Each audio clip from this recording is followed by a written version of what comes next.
कहते हैं धर्म एक उत्कृष्ट सेवक है लेकिन एक बुरा स्वामी। जी। विज्ञान कथा लेखक आर्थर सी क्लार्क की ये बात है जी। और ये शायद पाकिस्तान के संदर्भ में मतलब बहुत ज्यादा मायने रखती है। हाँ, बिल्कुल। खासकर जब हम वहाँ सेना और ये जो धार्मिक कट्टरपंथ है इसके जटिल रिश्ते को देखते हैं। सही कहा। आज हम इसी रिश्ते की गहराइयों में उतरने वाले हैं। जी हाँ, ये एक ऐसा रिश्ता है जिसने आप देखिए दशकों से पाकिस्तान की नियति को कहीं ना कहीं आकार दिया है। हाँ। हमारी आज की ये जो गहन चर्चा है ये द प्रिंट में छपे एक लेख के विश्लेषण पर आधारित है। अच्छा। और ये लेख इसी नाजुक और अक्सर खतरनाक गठजोड़ के जो बदलते समीकरण है उस पर एक आलोचनात्मक नजर डालता है। और ये विषय देखिए यूपीएससी की तैयारी करने वालों के लिए तो बेहद अहम है। बिल्कुल। जीएस पेपर 2 में जो भारत और उसके पड़ोस के संबंध हैं, हाँ। फिर ये सीमा पार आतंकवाद वाले मुद्दे, आंतरिक सुरक्षा की चुनौतियां, इन सबको समझने के लिए ये जानना बहुत जरूरी है। हाँ, और वैसे भी आम जानकारी के लिए भी जो लोग दक्षिण एशिया की राजनीति और समाज में रुचि रखते हैं उनके लिए भी एक महत्वपूर्ण विषय है। हाँ, तो आज का हमारा मिशन क्या है? हाँ, तो आज हम इस रिश्ते के जो ऐतिहासिक पैटर्न है उनको खंगालेंगे। हम देखेंगे कि कैसे जनरल जिया-उल हक के दौर से ये कहानी शुरू होती है, फिर परवेज मुशर्रफ के समय से गुजरती है और आज फील्ड मार्शल आसिम मुनीर के नेतृत्व में ये रिश्ता क्या नया रूप ले रहा है। इसमें तहरीके लब्बैक पाकिस्तान यानी टीएलपी जैसे समूहों का उदय और उनकी भूमिका पर भी खास ध्यान रहेगा। तो चलिए इस उलझी हुई कहानी को परत दर परत खोलते हैं। शुरुआत करते हैं 1979 के एक बड़े अजीब विरोधाभास से। जी। एक तरफ इस्लामाबाद में अमेरिकी दूतावास के क्लब में विलियम पुट्सचर नाम के एक अकाउंटेंट थे। वो हॉट डॉग खा रहे थे। हाँ। और कुछ ही घंटों में उन्हें कायदे आजम यूनिवर्सिटी के हॉस्टल में छात्रों ने बंधक बना लिया था। और वो कोई शांतिपूर्ण विरोध नहीं था। मतलब उनके चेहरे पर ईंट से वार किया गया, सिर के पीछे पाइप मारा गया। अरे बाप रे। हाँ, उनका बटुआ, अंगूठियां तक छीन ली गईं और भीड़ चिल्ला रही थी, अमेरिका को मार डालो। किस बिना पर? क्या इल्जाम था? इल्जाम बस यही, इस्लामी आंदोलन के खिलाफ कोई अज्ञात अपराध। मतलब कोई ठोस वजह नहीं बताई गई। और उसी वक्त मतलब ठीक उसी समय सिर्फ 20 किलोमीटर दूर रावलपिंडी में। हाँ, रावलपिंडी में तस्वीर बिल्कुल अलग थी। बिल्कुल उलट। सैन्य शासक जनरल मोहम्मद जिया-उल हक एक खुली जीप में थे, जनता का अभिवादन कर रहे थे, उन पर गुलाब की पंखुड़ियां बरस रही थीं। वाह। और उनके कर्मचारी लोगों में आटे की बोरियां, रजाई और कुरान की प्रतियां बांट रहे थे। एक ही समय में दो बिल्कुल विपरीत नजारे। ये कैसे हुआ? यहीं पर लेफ्टिनेंट जनरल फैज अली चिश्ती का जिक्र अहम हो जाता है। चिश्ती, ये वही है ना जिन्होंने जिया को सत्ता में लाने वाले तख्तापलट में मदद की थी? जी हाँ, बिल्कुल वही। चिश्ती बताते हैं कि जब दूतावास के बाहर भीड़ जमा थी और उनसे पिछली रात मक्का की मस्जिद अल हरम पर हुए हमले के बारे में पूछा गया, हाँ। तो जनरल जिया ने जवाब दिया। और चिश्ती कहते हैं कि ये कहना मुश्किल है कि जानबूझकर या अनजाने में उन्होंने कहा, पवित्र काबा पर हमले के पीछे अमेरिकियों का हाथ था। लेकिन ये तो सरासर झूठ था। बिल्कुल झूठ था। सच्चाई ये थी कि मस्जिद पर सऊदी विद्रोहियों ने कब्जा किया था।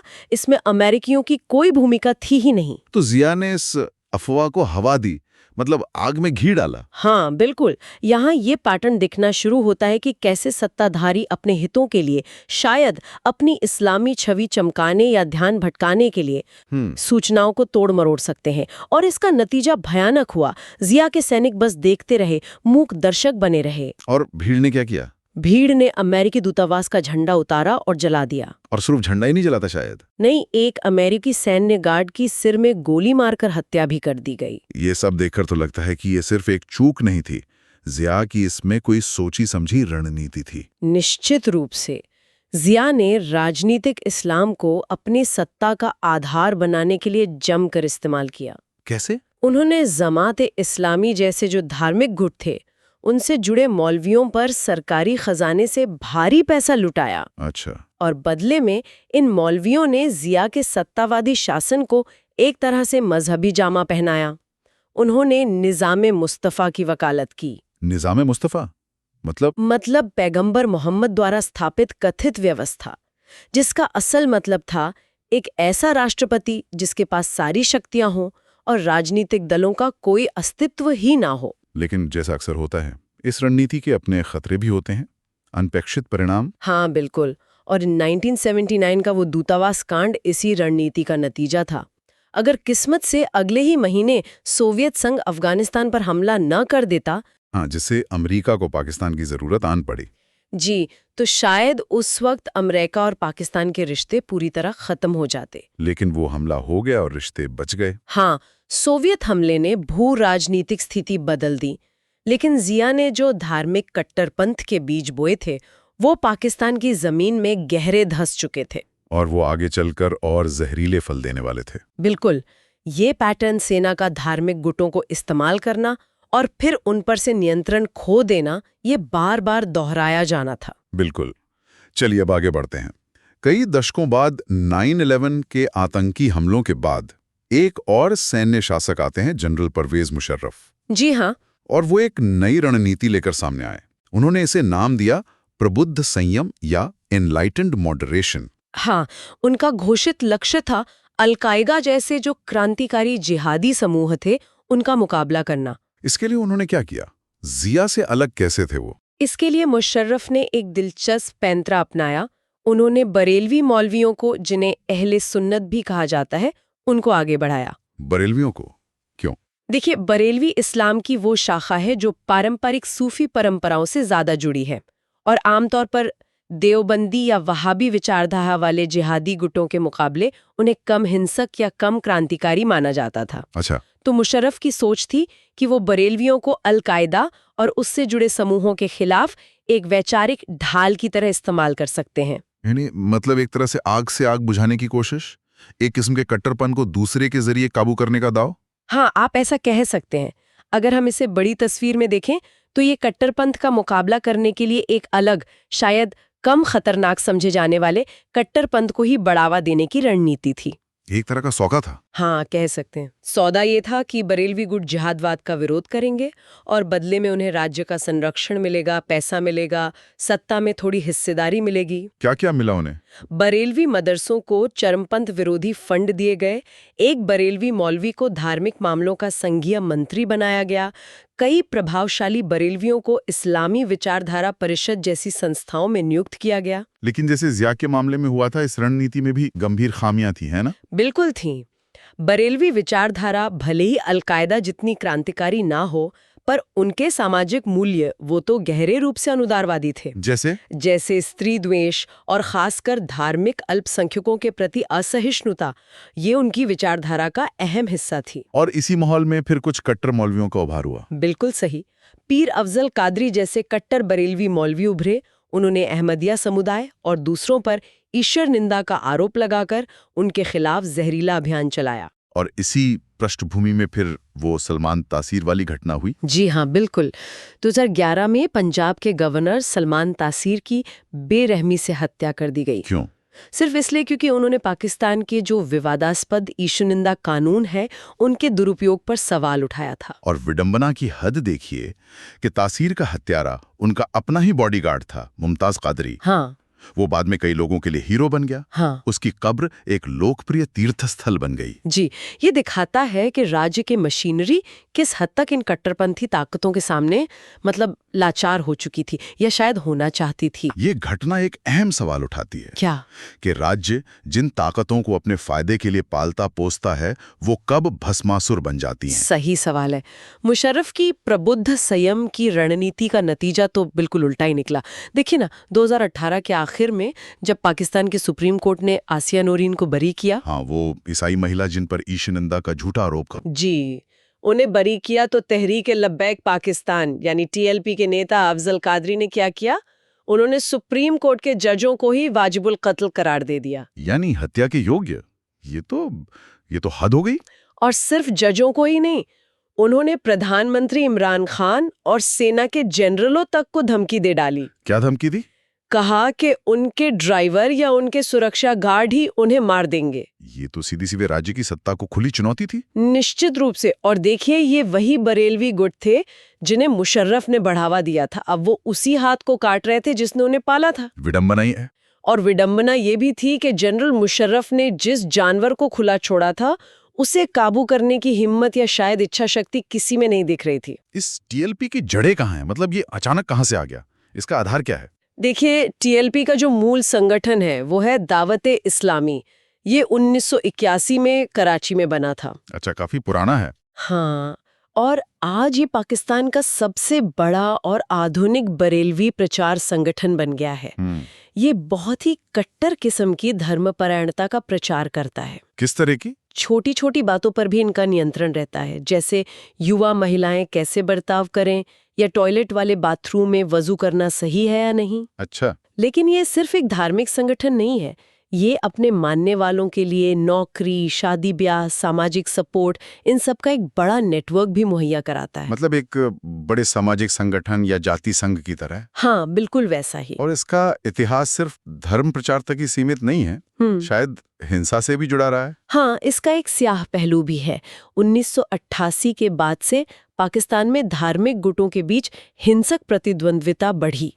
और शोधकर्ता है SVR नस्र, उनके अनुसार दावत-ए-इस्लामी के सदस्य प्रतिद्वंद्वी गुटों के लोगों की हत्याओं में शामिल रहे हैं। उन्होंने शिया समुदाय के खिलाफ बमबारी और गोलीबारी करके सैकड़ों लोगों की जान ली है। बाप रे। उनकी विचारधारा में बहुदेववादियों के प्रति भी गहरी नफरत है।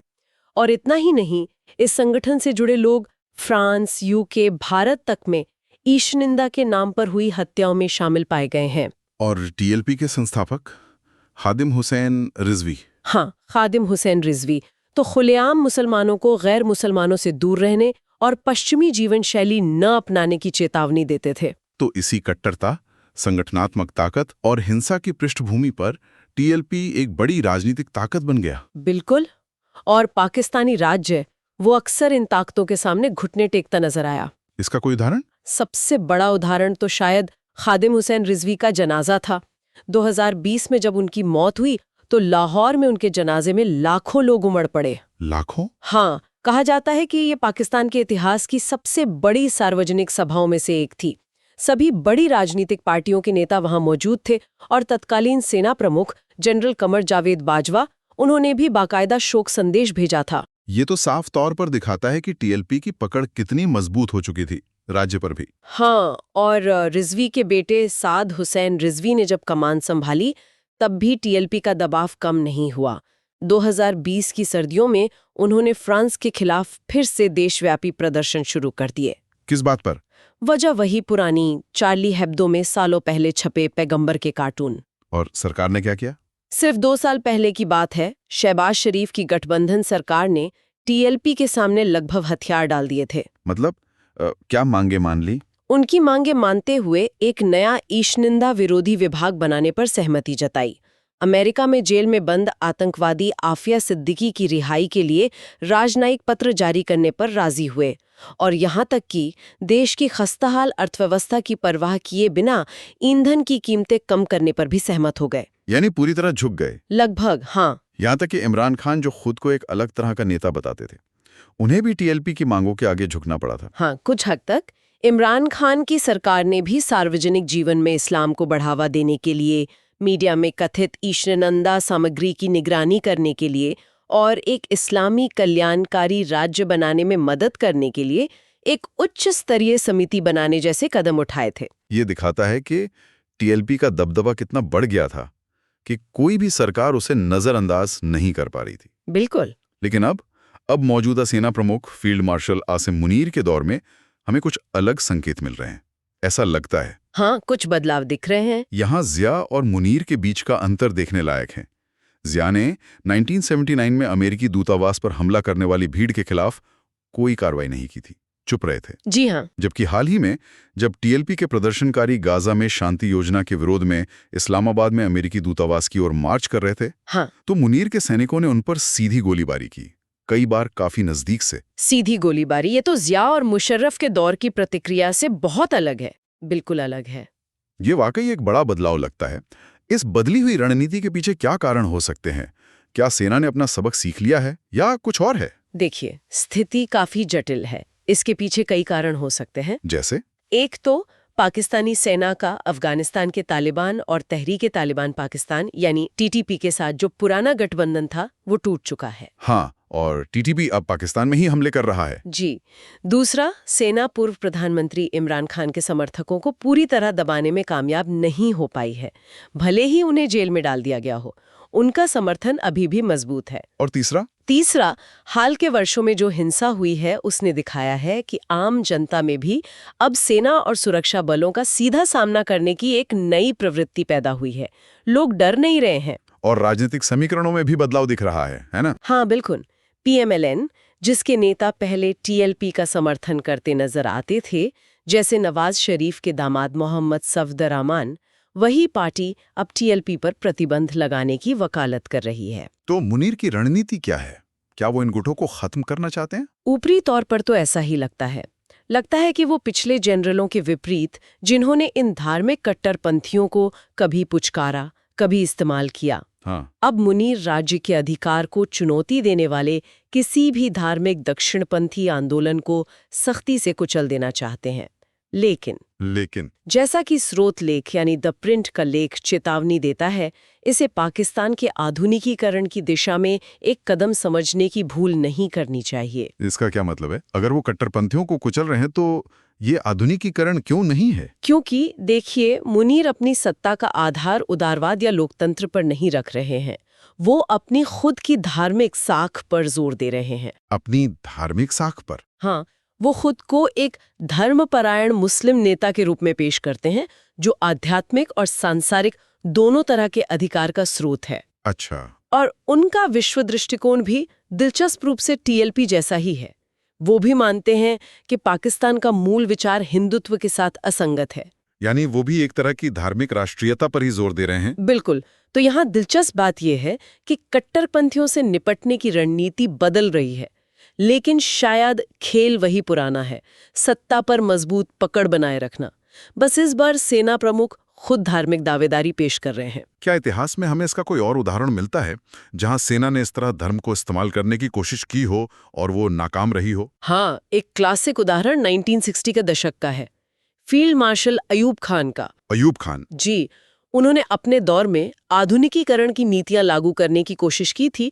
अब उन्हें धार्मिक वैधता दिलानी थी। तो उन्होंने क्या किया? उन्होंने एक उदारवादी माने जाने वाले धर्मशास्त्री थे, फजलुर रहमान मलिक। उनको इंस्टीट्यूट ऑफ इस्लामिक रिसर्च का प्रमुख बनाया। उम्मीद थी कि रहमान अयूब की नीतियों को इस्लामी जामा पहनाएंगे। लेकिन क्या हुआ? ये प्रयोग बुरी तरह विफल रहा। कट्टरपंथी मौलवियों ने रहमान के खिलाफ इतना बड़ा अभियान चलाया कि उन्हें देश छोड़कर जाना पड़ा, और कुछ साल बाद खुद अयूब खान को भी उनके जनरलों ने सत्ता से हटा दिया। यानी ये फिर से दिखाता है कि राजनीतिक मकसदों के लिए धर्म का इस्तेमाल कितना खतरनाक और अप्रत्याशित हो सकता है। बिल्कुल। तो इस सब का निचोड़ क्या है? आसिम मुनीर का टीएलपी जैसे गुटों को सख्ती से दबाने का ये जो नया तरीका है, क्या ये कामयाब होगा? या फिर जैसा कि इतिहास इशारा कर रहा है, इसके भी अनपेक्षित परिणाम होंगे और हालात और बिगड़ेंगे? ये आज का सबसे बड़ा सवाल है। क्या टीएलपी जैसे समूहों को कुचलने से समस्या का समाधान हो जाएगा, या फिर जब लोकतांत्रिक आवाजों और राजनीतिक असंतोष के लिए जगह लगातार कम की जा रही हो? हाँ, जब विरोध के दूसरे रास्ते बंद हों। बिल्कुल। तो क्या ये शक्ति केवल धार्मिक कट्टरपंथ को ही राज्य के खिलाफ विरोध की एकमात्र बची हुई भाषा के रूप में और मजबूत करेगी? स्रोत यानी द प्रिंट का लेख इस बारे में क्या निष्कर्ष निकालता है? लेख का विश्लेषण काफी आलोचनात्मक है। वो कहता है कि पश्चिमी देश, खासकर अमेरिका, शायद मुनीर को पाकिस्तान में इस्लामवाद को नियंत्रित करने और अफगानिस्तान व उससे आगे जिहादियों से निपटने के लिए एक उपयोगी सहयोगी के रूप में देख रहे हों।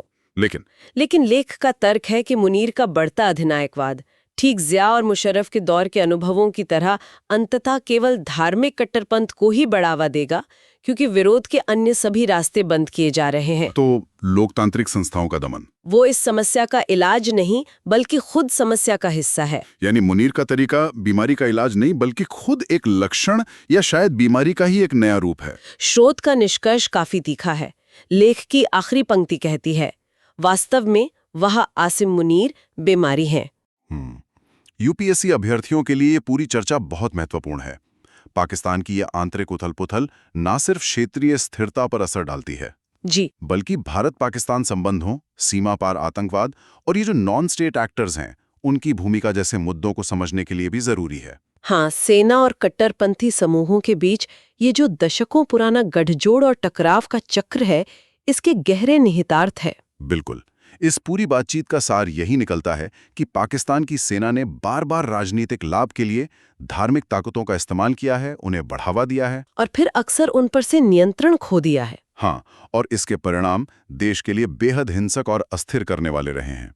उन्होंने ऐसे भस्मासुर पैदा किए जिन्हें काबू करना मुश्किल हो गया। बिल्कुल सही कहा। आसिम मुनीर की मौजूदा कार्रवाइयां रणनीति में एक बदलाव जरूर दर्शाती हैं, लेकिन क्या ये उस बुनियादी समस्या का समाधान कर पाएंगी जो दशकों से चली आ रही है? ये एक बड़ा प्रश्न चिन्ह है। और यहीं पर हम अपने श्रोताओं के लिए एक विचारोत्तेजक सवाल छोड़ सकते हैं। क्या सवाल? इस पूरे इतिहास को देखते हुए, क्या पाकिस्तान के लिए राज्य सत्ता, धार्मिक पहचान और लोकतांत्रिक अभिव्यक्ति के बीच संतुलन साधने का कोई और रास्ता संभव है? क्या चरमपंथियों को पुचकारने या फिर सत्तावादी दमन का सहारा लिए बिना हाँ, कोई ऐसा वैकल्पिक मार्ग मौजूद है जिस पर चलकर पाकिस्तान एक ज्यादा स्थिर और समावेशी भविष्य की ओर बढ़ सके? ये एक ऐसा सवाल है जिस पर वाकई सोचने की जरूरत है। अगर आपको हमारी ये गहन चर्चा उपयोगी लगी तो कृपया इसे लाइक करें, हमारे चैनल को सब्सक्राइब करें। और इस विषय पर आपके जो भी विचार या प्रश्न हों, उन्हें नीचे कमेंट्स में जरूर साझा करें। हम अगली बार फिर एक नए विषय के साथ हाजिर होंगे। नमस्कार। नमस्कार।